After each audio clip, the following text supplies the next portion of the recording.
بسم الله الرحمن الرحيم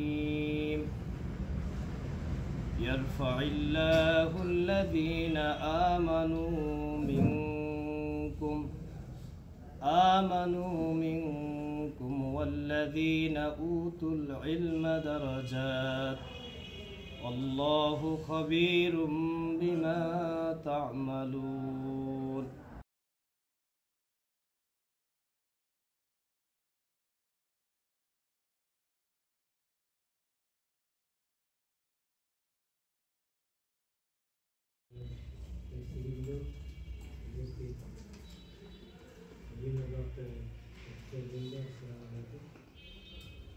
বাংলাদেশ স্বাধীন হয়েছে।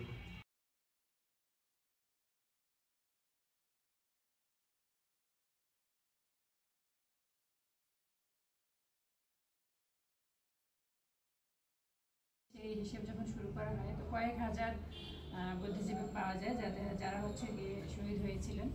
তো আমরা জানি আসলে বুদ্ধিজীবীরা যে শহীদ হয়ে মানুষ এই দেশের যারা সরকার তারা এই দেশের জনগণকে আবার সেই পাকিস্তানিদের মতোই রাজনৈতিক সকল ক্ষেত্রে আমাদেরকে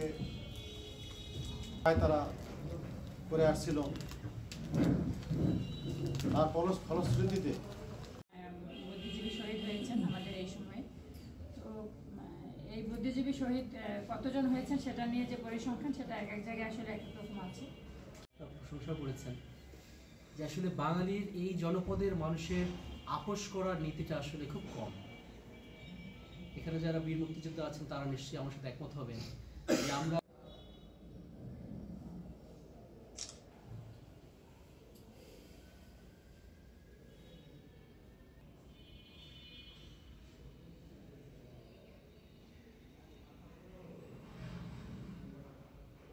গণতন্ত্রটি বাস্তবায়িত হয়েছিল আজকের এই দিনে সবচেয়ে বেশি সংখ্যক বুদ্ধিজীবীকে হত্যা করা হয়েছিল।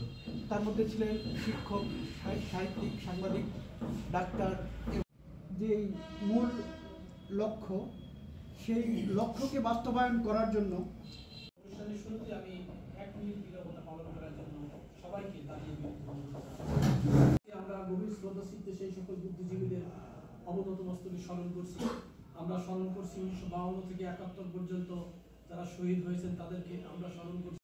আমরা বঞ্চিত হয়েছিলাম এবং প্রথমে যারা আঘাত করেছিল ওরা আমাদের ভাষার উপরে। পাকিস্তানের তৎকালীন গভর্নর ঘোষণা করেছিল সংগ্রামের মাধ্যমে যখন ওরা বুঝতে পেরেছিল পাকিস্তানি বাহিনী বাঙালি জাতিকে কোনোভাবে দমানো যাবে না, তখন বাংলাদেশের যে তাদেরকে নির্মমভাবে ডেকে নিয়ে হত্যা করা হয়। আজকে একটা জাতিকে মেধাশূন্য করার জন্য তাদের পায় আলোর দিশা দিয়ে গিয়েছেন সেই সকল মহান শহীদদেরকে আজকে আমরা স্মরণ করছি। তারা আজীবন আমাদের পথ দেখাবেন, তারা আমাদেরকে 2 ডিসেম্বর শহীদ বুদ্ধিজীবী দিবস 2024 উদযাপন উপলক্ষে উপজেলা প্রশাসন কর্তৃপক্ষ কর্তৃক আয়োজিত ধ্বংস করার জন্য বড় বড় শহরে বুদ্ধিজীবীদের ডেকে নিয়ে